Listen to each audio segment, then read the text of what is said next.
لله وحده والصلاة والسلام على من لا نبي بعده أما بعد فأعوذ بالله من الشيطان الرجيم بسم الله الرحمن الرحيم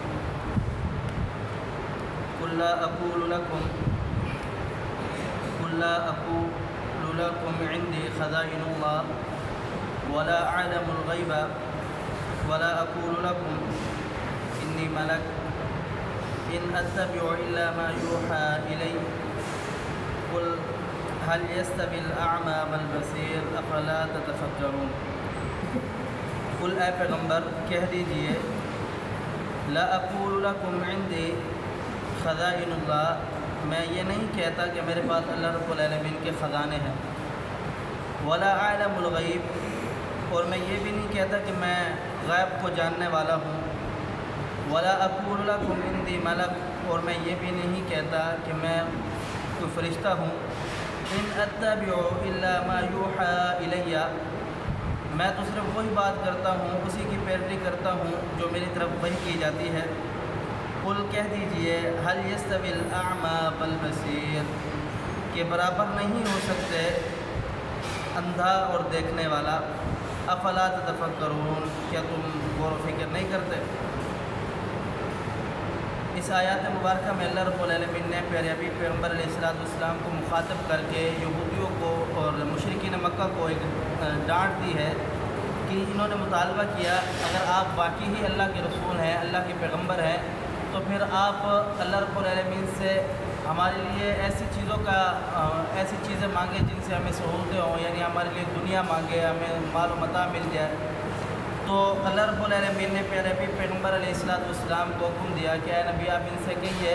کہ خزانوں کا جو مالک ہے وہ اللہ ہی ہے، میں خزانوں کا مالک نہیں ہوں، یہ سب کل کائنات جو ہے وہ اللہ رب العالمین کے اختیار میں ہے،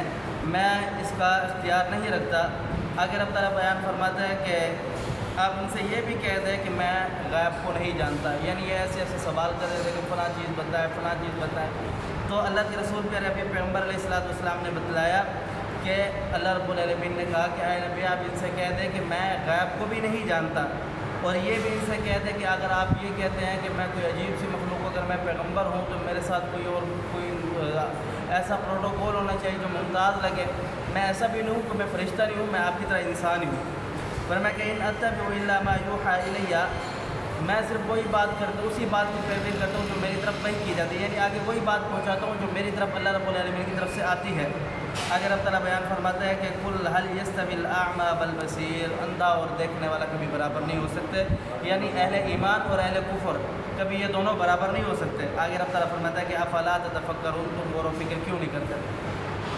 اس آیات مبارکہ میں اللہ رب العالمین نے اپنی توحید کا ذکر بیان فرمایا ہے۔ آپ اس بات سے اندازہ لگائیں کہ اللہ رب العالمین نے اس روئے زمین پر لگ بھگ 1.25 لاکھ پیغمبروں کو مبعوث فرمایا۔ ہر پیغمبر، ہر رسول، ہر نبی کا جو مشن، جو انہیں مقصد، جو انہیں نظریہ، جو انہیں دعوت اور جو انہیں وہی ان کی طرف کی گئی وہ یہی تھی کہ آپ نے اللہ رب العالمین کی دعوت کو دنیا تک پہنچانا ہے، یعنی قولوا لا الہ الا اللہ، اس چیز کی دعوت دی گئی تھی، اور ہر پیغمبر نے اسی دعوت کو آگے پہنچایا ہے۔ اسی طریقے سے پیغمبر علیہ السلام کو بھی یہی دعوت لا الہ الا اللہ دی گئی کہ آپ اس بات کا اقرار کریں کہ اللہ کے سوا کوئی معبود برحق نہیں ہے۔ اب اللہ رب العالمین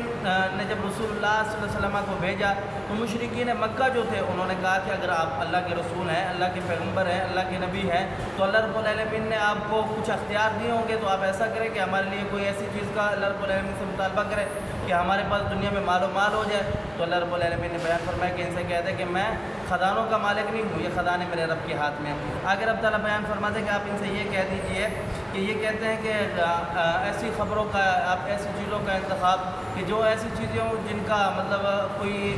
آپ سوال کریں اور آپ کو جواب مل جائے۔ اللہ کے رسول پیارے حبیب پیغمبر علیہ السلام کو اللہ رب العالمین نے بیان فرمایا کہ آپ ان سے کہہ دیں کہ میں غیب کو جاننے والا بھی نہیں ہوں۔ جناب عائشہ رضی اللہ تعالیٰ عنہ بیان فرماتے ہیں کہ ایک طویل حدیث ہے کہ جس شخص نے ان 3 باتوں کا اقرار، 3 باتیں یہ کہی، اس نے اللہ رب العالمین پر جھوٹ باندھا۔ پہلی بات یہ ہے کہ جس نے یہ کہا کہ اللہ رب العالمین کو اللہ کے رسول پیارے حبیب پیغمبر علیہ السلام نے اپنی آنکھ سے دیکھا، اس نے اللہ رب العالمین پر جھوٹ باندھا۔ دوسری بات یہ ہے کہ اللہ کے رسول پیارے حبیب پیغمبر علیہ السلام نے شریعت کا کچھ حصہ، کچھ بعض حصہ اپنے پاس رکھا ہے جو نہیں بتلایا، کسی مخصوص لوگوں کو بتلایا، یہ بھی اس نے اللہ رب العالمین پر جھوٹ باندھا۔ تیسری بات یہ ہے کہ جو شخص یہ سمجھتا ہے کہ رسول اللہ صلی اللہ علیہ وسلم کل کی بات جانتے ہیں تو اس نے بھی جھوٹ باندھا اللہ رب العالمین پر۔ حالانکہ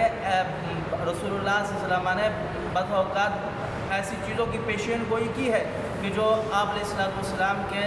وفات کے بعد بھی جن کا مطلب پتہ چلا کہ یہاں یہ رسول اللہ صلی اللہ علیہ وسلم نے پیشین گوئی کی تھی، لیکن یہ جو رسول اللہ صلی اللہ علیہ وسلم نے پیشین گوئی کی تھی وہ اللہ رب العالمین نے پیارے حبیب پیغمبر علیہ السلام کو وحی کے ذریعے بتلایا تھا۔ اب اللہ رب العالمین اس آیات کے اندر واضح طور پر یہ بتلا رہا ہے کہ پیغمبر علیہ السلام عالم الغیب نہیں تھے، علم غیب نہیں رکھنے والے تھے، وہ وہی چیز جانتے جو اللہ رب العالمین اسے بتلاتا تھا۔ اگر رب تعالیٰ اس بات کو بیان فرماتا ہے کہ آپ یہ کہہ دیں پیغمبر کہ جو بھی مشرکین ہیں ان سے یہ کہہ دیں قل هل يستوي الاعمى والبصير، جو ایمان رکھنے والا ہے اور جو کفر کرنے والا ہے یہ کبھی بھی برابر نہیں ہو سکتے۔ افلا تتفکرون، کیا تم غور و فکر نہیں کرتے؟ یعنی اہل ایمان اور اپنی پوری توحید کا ذکر بیان فرما دیا، پھر رسول اللہ صلی اللہ علیہ وسلم کو جس مقصد کے لیے بھیجے اس مقصد کا بھی ذکر بیان فرما دیا، اور پھر رسول اللہ صلی اللہ علیہ وسلم کو جو دعوت دے کر بھیجی اس دعوت کا بھی ذکر بیان فرما دیا، اور پھر بیان فرمائے کہ